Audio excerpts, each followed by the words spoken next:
This is the Tigers Postcast, your instant game reaction for the Detroit Tigers. Part of the Locked On Podcast Network. Your team every day. And here we go. How about it? After back-to-back off days, one caused by the rain, the Tigers continue their winning ways in the first games of series. Welcome into a live Locked On Tigers postcast. I am your host, Jake Rietma. You can follow me on Twitter at Jake_Rietma. Fired up to be with you.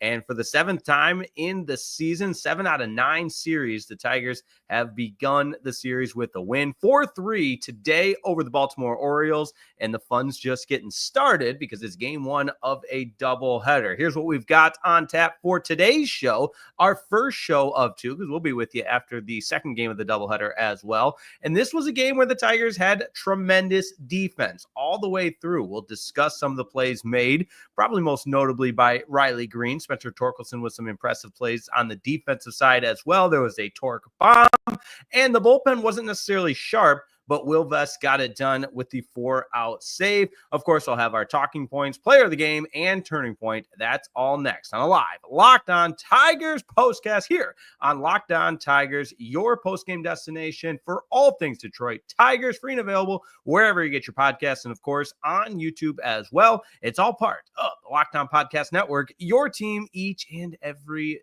day. Now, buckle up, dial it in, and let's just kick it off right away with what we're talking about, the tremendous defense that was on display by the Detroit Tigers, coupled with another impressive winning outing for Casey Mize, his 4th win of the season. So let's just do it. It's our Talking About segment.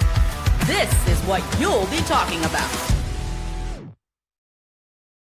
The Tigers have shown the ability to win in a multitude of ways, and throughout the course of this homestand, go back to the 2 out of 3 over the San Diego Padres. I know with the back-to-back off days, it feels like a while ago, but it's solid defense, really good pitching, and just enough offense. And that's what we saw again this afternoon at Comerica Park. And make no mistake about it, the insurance runs that the Tigers were able to provide, most notably the home run by Spencer Torkelson, was certainly important in this one as the scoring kind of seesawed back and forth in those later innings. In the top of the 7th, Baltimore scores a run, and that's when in the bottom of the 7th, that home run from Spencer Torkelson was so crucial because it took it from a 3-2 game to a 4-2 game. And those 2 runs of insurance were so important because in the 8th inning, Tyler Holton gives up a home run, which of course is very uncharacteristic of him, but it was just a solo shot. And so that makes the game 4-3. And then, yes, the Tigers go ahead and win it in the 9th, thanks to Will Vest, who does have the 4-out save in this one. He goes an inning and a third, did not give up a hit, did not give up an earned run. He struck out 2, including to close the game out with a nice heater that got Andy Dirks excited. Really enjoyed the call as well. Dan Dickerson on the call with Benetti, probably having a Fox broadcast. But man, it's great to hear Dan Dickerson on the TV call as well. The comment section is open on this live Locked On Tigers postcast. So let me know what your thoughts are on this as well. What are you going to be talking about with this game? But the defense and pitching, again, the way that the Tigers get it done in the series opener against the Baltimore Orioles. AJ Hinch is speaking now at the post-game press conference. I've got it in the background, and you see it pop up. You can't avoid mentioning it. But some comments: Jason Walter with the W, Joel Jackson with the W, Andrew Peters says great discipline by the pitching, and Zach McKinstry continues to get it done. Let's see some more hits from Greene and Carp in game 2. Yeah, it was Carpenter bobblehead day, which is kind of a bummer because I think last night would have been the bobblehead day was set up for today, and you got to get a hit on your bobblehead day, but unfortunately Kerry Carpenter did not. But yeah, let's talk about Zach McKinstry for a little bit because he was once again really important in this one. He gets on base a couple of times, and he has the 2 walks as well as the hit, and scores a run as well. And fire up Chips, shout out to all the Chips out there, CMU's finest, finds a way to make winning plays and help contribute to the victory in this one. I should mention the Tigers are 16-10 and 11-3 at home. I mean, man, have they been good at Comerica Park so far in the 2025 campaign. It's fun to watch. I mean, you get the hometown crowd happy, you have that home field advantage, and like we've been saying consistently over the course of this homestand, the defense playing really well and the offense doing just enough to support that solid defense and really good pitching. How about the locked on? I'm sorry, I'm reading a comment right now. I'll get to that comment here from R1VJ4, and Dan is up next. How did Torque get it turned in such a way? I think there's a lot of different ways you can turn to Spencer Torkelson's drastic improvements. I think pitch selection is a part of it. Confidence, any hitter will tell you confidence is a crucial part of it. You know, the ball can look like a BB or it can look like a beach ball up there, depending on how you're feeling between the ears. That's a big part of it. And pitch selection is so crucial. He's laying off those pitches that he can't do anything with, the same pitches that he was popping up a million miles in the air in the infield or rolling over and grounding out last year. He's much more disciplined at the plate, and because of that, he's hitting his pitches. And you get those pitches when you're in favorable counts that are taking up more of the plate. You can drive those balls into the gaps, or in this case, drive it over the right center field wall. What a bomb that was. Really, really important to note how good the improvement of Spencer Torkelson has been through the first month of the season. All right, other things to note in this one. Again, I've talked about the defense, but specifically Riley Greene. I mean, a couple of really impressive catches at the wall. Of course, the one where he leaps into the wall. I don't think it necessarily takes a home run away, but certainly extra bases. And when you make those types of plays, it just provides such a spark for the pitching staff as well, because they feed off that energy and the rest of the team continues to buzz in a way that will exude winning plays for the Tigers moving forward. So you absolutely love to see everything that the Tigers did in this first game of the Twin Bill. And let's go make it happen in game number 2 of this doubleheader against the Baltimore Orioles, who they've been struggling a little bit out of the gates. I mean, obviously a team with high expectations and a loaded roster, a lot of young talent on that roster, but just 10-15 on the season to begin things here for the American League East Baltimore Orioles. All right. Coming up, we will have our player of the game. We'll have our turning point as well, and we'll continue to break this one down, look ahead to the evening matchup between the Tigers and the Orioles at Comerica Park, and we'll keep taking your comments because that's what a fun live post-game show is all about. All right. Don't go anywhere. We'll be right back on a live Locked On Tigers postcast after a victory in game number 1 of the doubleheader. Tigers beat the Orioles 4-3. Back in just a moment. This episode of the Locked On Tigers postcast is brought to you by the Amazon Fire Stick TV. All right. Good news. Listen up. Did you know your Fire TV is also an Xbox? Turn any TV into your gaming and entertainment hub with Fire TV Stick 4K devices. No console required. That's pretty neat. Just grab your paired controller, subscribe or sign in to Xbox Game Pass Ultimate with EA Play included, and you're ready to play. Dive into hundreds of premium titles from EA Sports, College Football 25 to Call of Duty, Black Ops 6, and Avowed as you easily as you stream your favorite shows. It's gaming made simple, and it's all on your Fire TV. Get the latest technology for elevated playing with Wi-Fi 6.6E and auto low latency mode. Advanced technology, Fire TV Stick 4K delivers smoother and more responsive gameplay with lightning fast speeds. You need to stay competitive. That's right, stay competitive in the gaming world, my friends. You got to love it. I also enjoy the affordable and portable gaming. That's right. Play high-quality Xbox games at a fraction of the cost of a console. Already have a console? No problem. A Fire TV Stick 4K device is more affordable and easier to travel with, allowing you to take you and your kids' games wherever you plug in. So head to Amazon.com/Fire TV Locked On. That's Amazon.com/Fire TV Locked On to get started. Xbox Game Pass Ultimate subscription and compatible controller required. Let me repeat that. Head to Amazon.com/Fire TV Locked On to get started. Xbox Game Pass Ultimate subscription and compatible controller required. Available on select devices, including Fire TV Stick 4K 2nd Gen, Fire TV Stick 4K Max 1st and 2nd Gen, and Fire TV Cube 3rd Gen.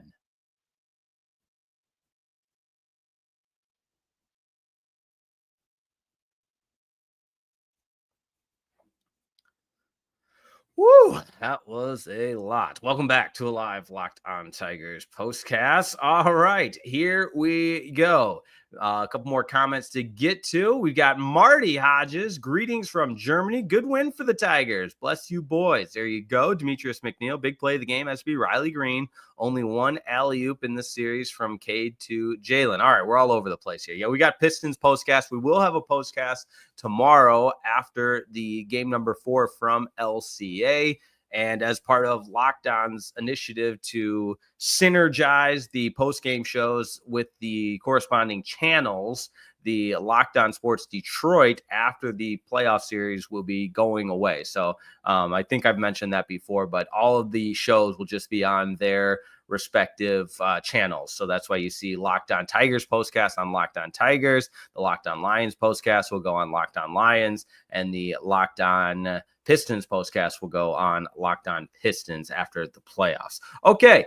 All right, let's get right to, before I forget, got to make sure I check all of those boxes. Let's get to the player of the game. This is the Locked On Player of the Game. This one was tough because there's a couple of options of guys that just played really, really solid baseball. But I think, you look up and down the candidates. Casey Mize, certainly a candidate. Will Vest with the 4-out save. You got Spencer Torkelson with the important bomb that was the insurance run. You got Riley Greene making all the plays that he did. Still struggling a little bit at the plate. Just the one hit today, 1 for 4. Batting average has risen to 230. But all of that said, Zach McKinstry, on base 3 times, scores another run. A lot of really good candidates, but I got to give it to Casey Mize. 5 1/3. Just the 1 earned run, 5 strikeouts, gave his team a chance to win. And even though the bullpen surrendered 2 long balls, they did not hurt the Tigers in the sense that the offense did enough to continue to keep that margin enough where you could afford a couple of solo shots here, a couple of solo shots there. And a number of guys deserved to be mentioned as the player of the game in terms of their contributions. But Casey Mize, 4th win of the season. If you would have told me after the first month of the season, Casey Mize was 4-1 with a 2.72 ERA, which happens to be 7th best in the bigs, I would say every single Tigers fan would sign up for exactly that. So shout out to Casey Mize. Impressive performance tonight. How about our turning point? Time to reveal where the game was won or lost. It's the turning point.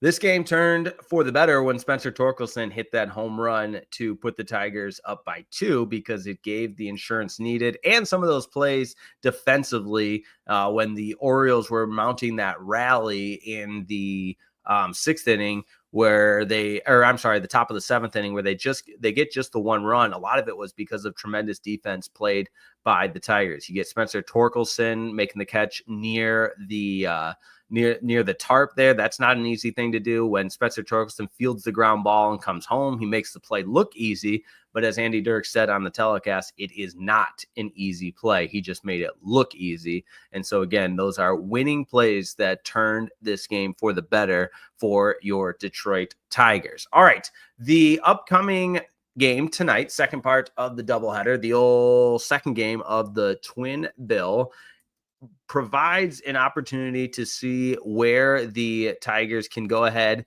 and try and take this series in the day. The thought of winning a series, first you get Casey Mize. Cater Montero is going to go tonight, and that pitch is just coming your way at just after 6 clock, 6:10 first pitch. Charlie Morton for the Baltimore Orioles, who has really, really struggled this year. He's 0-5 with a 10.89 ERA. So certainly on paper, this looking like an opportunity for the Tigers offense to get going and maybe do some damage in game 2 of the doubleheader. Okay, I'm sorry if you're watching on the YouTube. I'm just battling for my life right now with these. I guess I don't know what it is. The weather, why there's these two obnoxious flies in the old studio right now. But we are powering through it, and that's what it's all about. All right, my man Dan with the comment here. Mize and Torque are prime examples why you can't give up on athletes too early, regardless of draft pick slot. Impressive players, no doubt. They've both shown that they've gone through a little adversity in their career, and they buckled their chin strap and not made excuses and just come back and been much better players. And we've used the term resurrecting their careers, and I think that's accurate for both of them, because make no mistake about it, they both had to earn roster spots on this team. And you ask anybody with the Tigers, there was no guarantee that Casey Mize and or Spencer Torkelson would be putting on that Tigers uniform in 2025. Okay. Want to thank everybody for tuning into this post-game show. I do, as I've mentioned, apologize for some of the shows that I missed the previous week. And if you weren't on my last show with the announcement, a personal side of things, I got engaged and was doing a little traveling over the week. So fired up that she said yes, and I'm now an engaged man. How about that? Let's go. And then, of course, the conflict with the draft and everything. But you know what? We battle through it. That's what sports are all about. You got a lot of things happening. It's April in the D. You got Pistons playoff basketball. You got the Detroit Tigers just dominating teams at home, winning 7 of 9 first game series. Just great stuff all the way around. So appreciate everybody tuning in, and appreciate your congratulations in the comments. And again, I hate missing shows, but that one was a pretty big deal in terms of the personal side and the future. So here we go. Tigers postcast after tonight's game in game 2 of the doubleheader. For the Tigers, it's Cater Montero, Charlie Morton for the Baltimore Orioles. Looking forward to that. Until then, have a wonderful rest of your afternoon. But hey, this is not goodbye. It's just a see you later. So we'll see you after tonight's game. Tigers win game 1 of the doubleheader. Final score in this one, Detroit 4, Baltimore 3. We'll see you in a few hours for the game number 2 of the doubleheader and the postcast. Have a wonderful afternoon.